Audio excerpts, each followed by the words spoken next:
Welcome to The Secrets of Success. By following the proven techniques of the guests who appear on this series, you'll learn that even successful people run into detours and failures, and how you can apply their success techniques to change your life. You're now listening to the most unique show on radio, the show dedicated to making you a success. Want to put your children on the road to success? Well, listen to the advice of our guest, Sunny Lee. Sunny, thanks for being with us. Hi, Bill. Thank you so much for having me on the show today. Now, Sunny, we want our children to be successful, but before you start telling us how to do that, tell us a little bit about your background. Oh, yeah. Thank you for the question. I grew up in a very tough family in a poor neighborhood in South Korea as the youngest of four. So as a young girl, it was really difficult to watch my parents. They were like a construction and factory worker, struggled to barely meet our family financial needs every day. So I decided early on that I would, just really work hard and study hard to become financially independent. Unfortunately, neither of my parents taught me anything about money management, so I went through a lot of difficult times financially. So when I became a mother to my twin boys, Jason and Matthew, I had a burning desire to teach them financial responsibility and, financial literacy as early as possible. So I began their money education when they were just 2 years old. 2 years old? Did I hear you right? Yeah. 2 years old? Yeah, 2 years old. Twin boys, 2 years old. They have their own checkbooks, I guess, and stocks and bonds and... Yeah, gradually, ultimately later on. But what I did was I gave them some chores to do, like, simple things like folding the laundry, watering the plants, wiping the floor, and things like that. And then I gave them some coins to put into their piggy bank. And, eventually I helped them to save and invest, their money as well. So, gradually I gave them more work to do, and eventually I developed some 7 habit systems and reward programs to really encourage them to save more and, earn more and do more. So that's eventually what I did. And then about 3 years ago, I published my book, Is Your Child a Money Master or a Money Monster? Just to share what I did with my kids, with more people, around the world.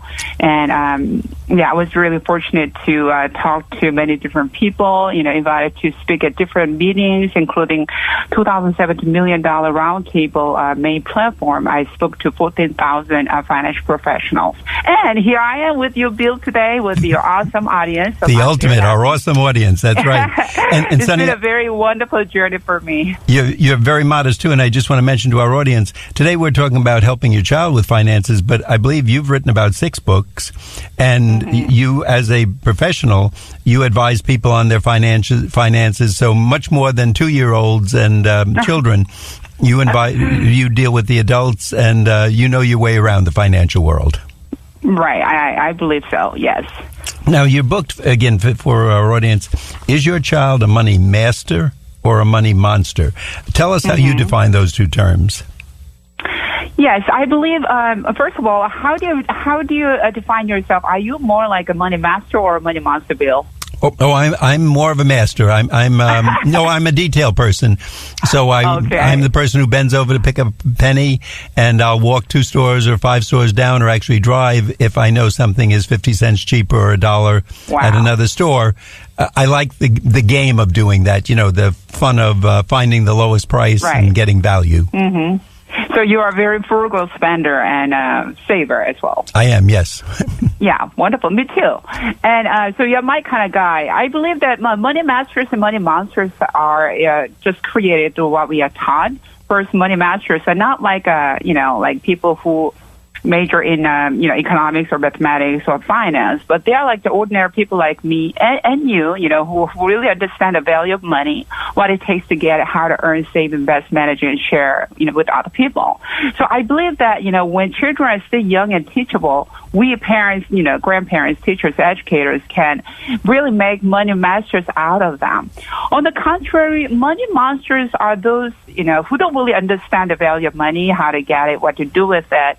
They're therefore, naturally, automatically, they look to the world to give them what they want all the time. So, worst case scenarios, they may feel terrorized, defraud others, and even do like some heartless things to, put more money in their pocket without really working legitimately. Unfortunately, these money monsters are easy to spot, especially this holiday season, because they are everywhere, especially those cute little money monsters with the cute, adorable eyes. They say, please, please, I want this, I want that.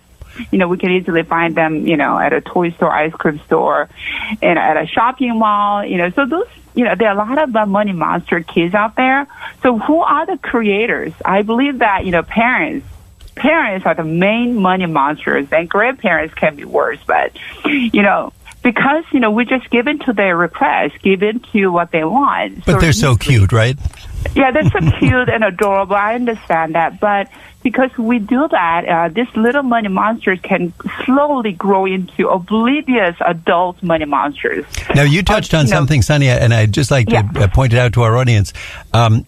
It's not just being smart. I mean, there are college professors, there are deans, there are high school teachers, accountants, but not necessarily are their children going to be astute about money. You're talking about really knowing the value of money, and this is something you actually did with your own children. Am I correct? That's right. And I know through your book, Is Your Child a Money Master or a Money Monster? You've taken us through, and I think you said that this was starting at age 2 with them, which I'm amazed. Mm-hmm. But as I read the book, you really have them working for things, and they do seem to know the value of money very well. Do you find this overlaps with other parents? Do parents pick up from this? Do they enjoy doing this with the children? Yes, I've been very fortunate to speak to a lot of parents at different, like, small and big events and meetings and conventions and things like that.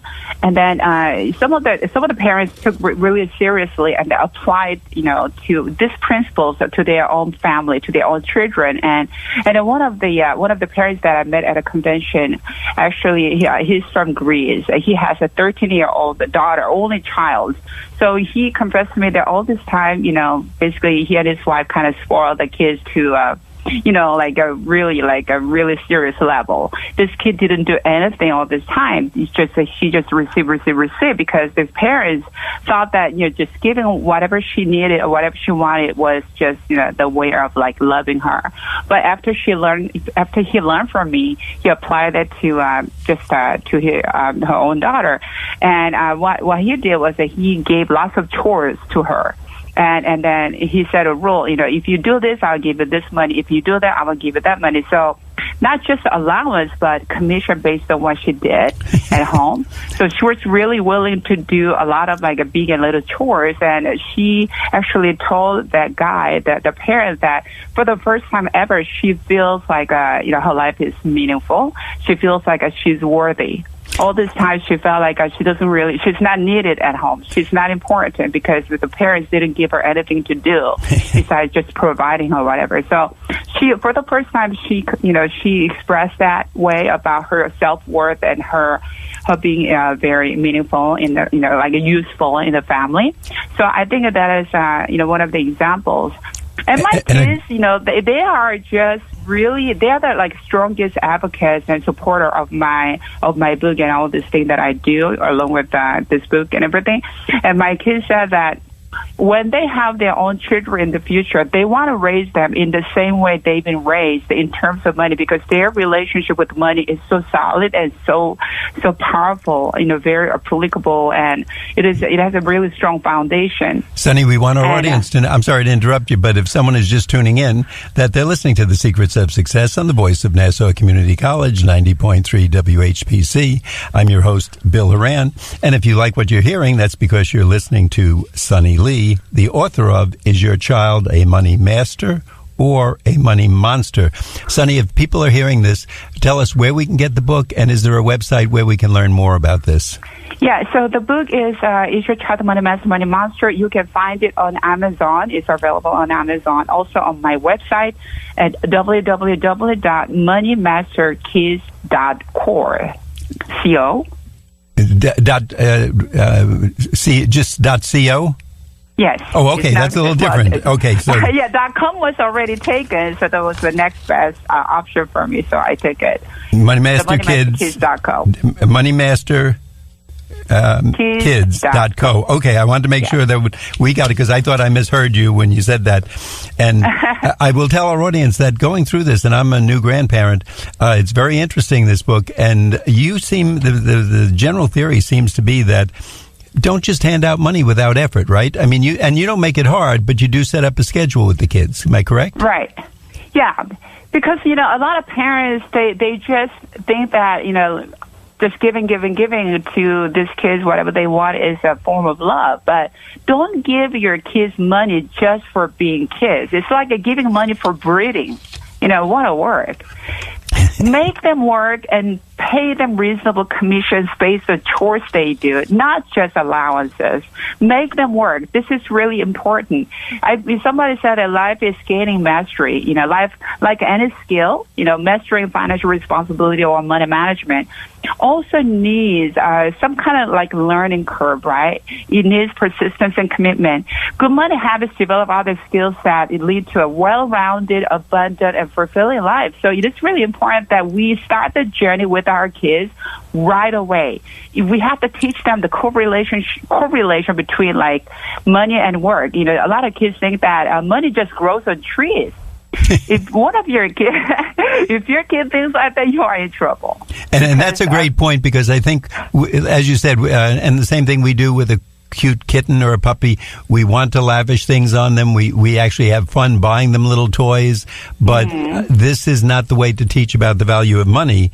And you mentioned in your book that money mastery begins with our thoughts. Can you expound on that a little bit? Because that's a little different than most of us hear from other sources.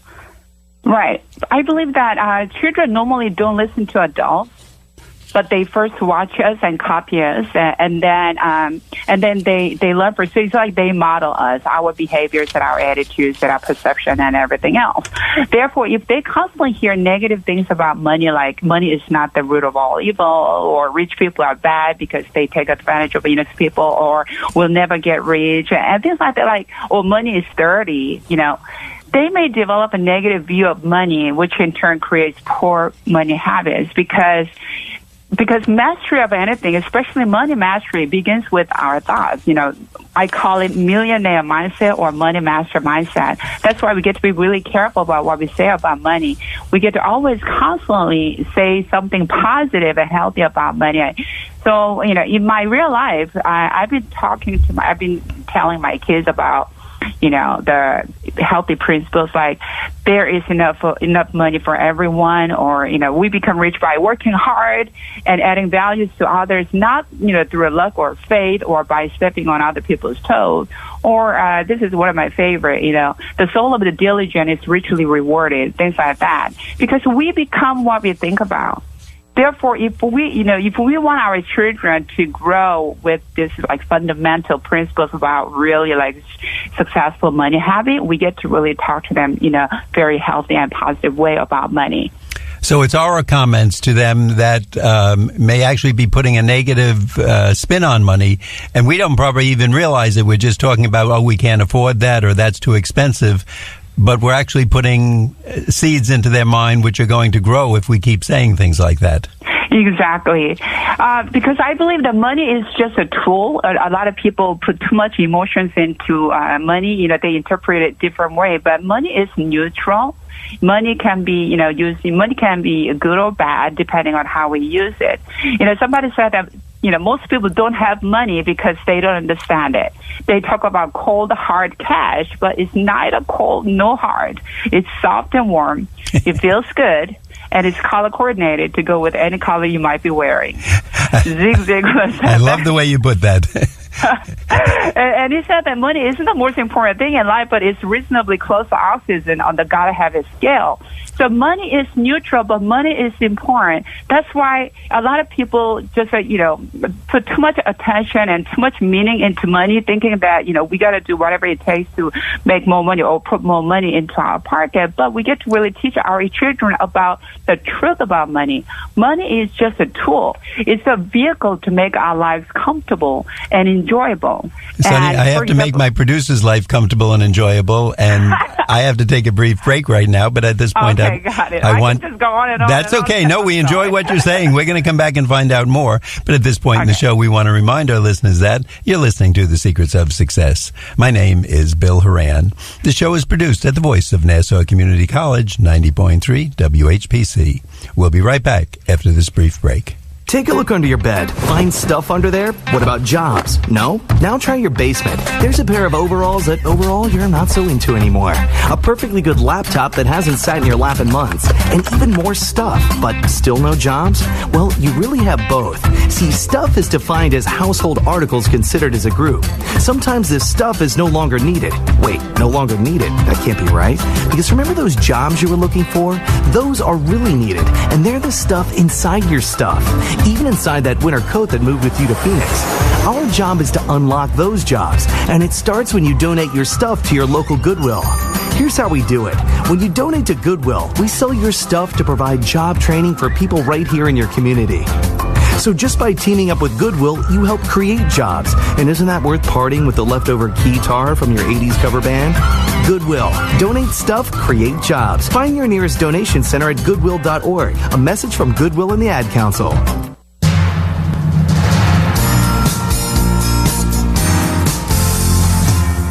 Welcome back. You're listening to The Secrets of Success. I'm your host, Bill Horan, and today we're speaking with Sonny Lee, author of Is Your Child a Money Master or a Money Monster? Sonny, you were talking about how controlling money begins with our thoughts, and in your book, I think around page 7, you actually have 5 empowering principles. Can you tell us what they are and how they help us along the way? Sure. Yeah, so because we are shaped by our thoughts, it's really important to teach our children the money principles that are healthy and empowering and also very healthy, positive. So these are the 5 principles that I often talk to my kids about. Number 1, money is a vehicle to make our lives comfortable and enjoyable. So it is important to not let the pursuit of money is so important that they will do anything just to have it.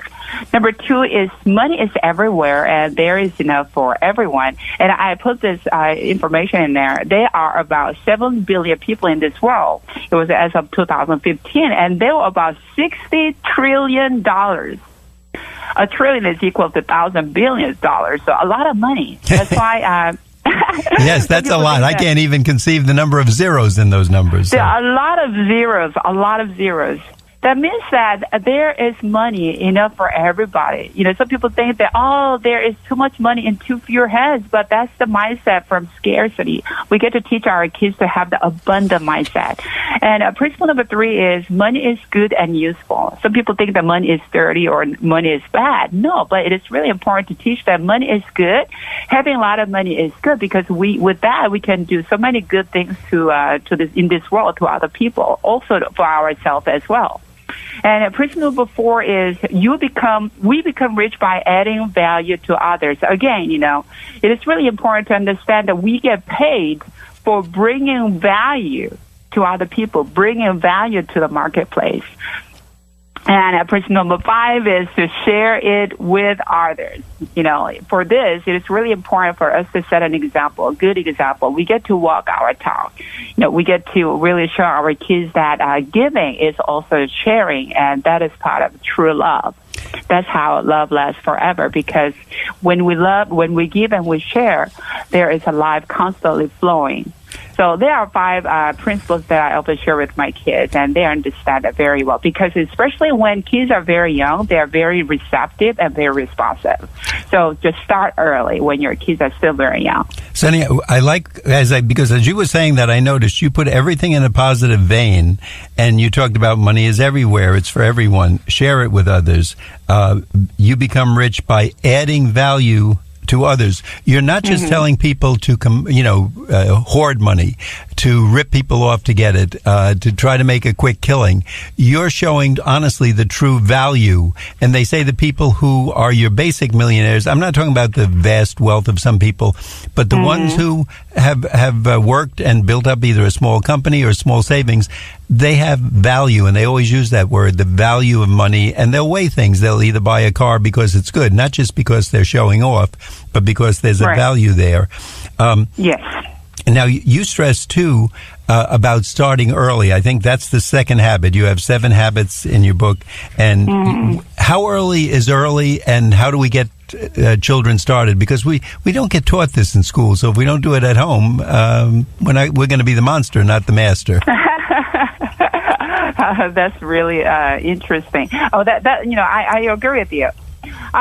I believe that how early a lot of parents think that, is it too much for little kids? I believe that as early as possible, do it as early as possible, because children, as soon as they are born, they never stop growing, right? They grow physically, they grow emotionally, relationally, and in many other areas of their life.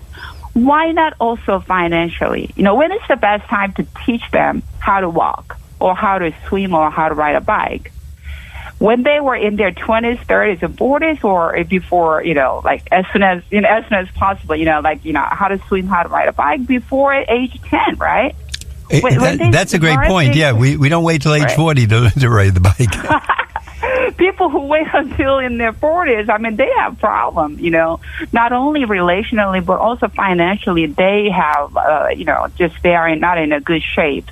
So it's really important to teach our kids about money, having a conversation with them about money and, all these other financial, responsibility and literacy as early as possible.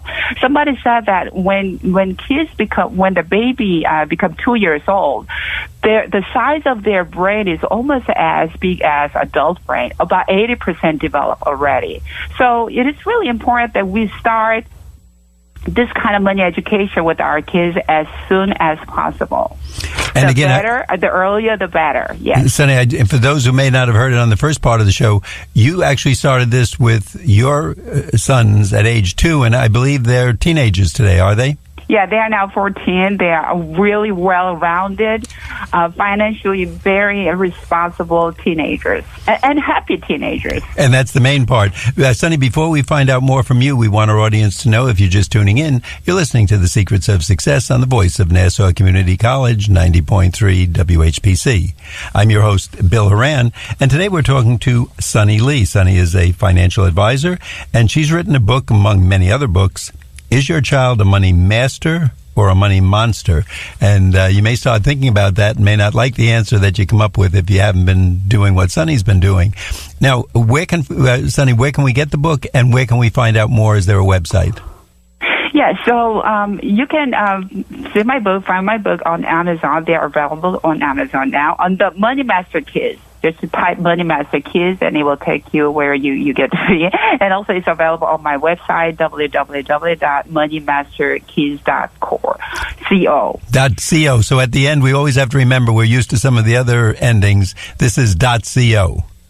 Yes, and just piggybacking what you just asked me, I want to add this.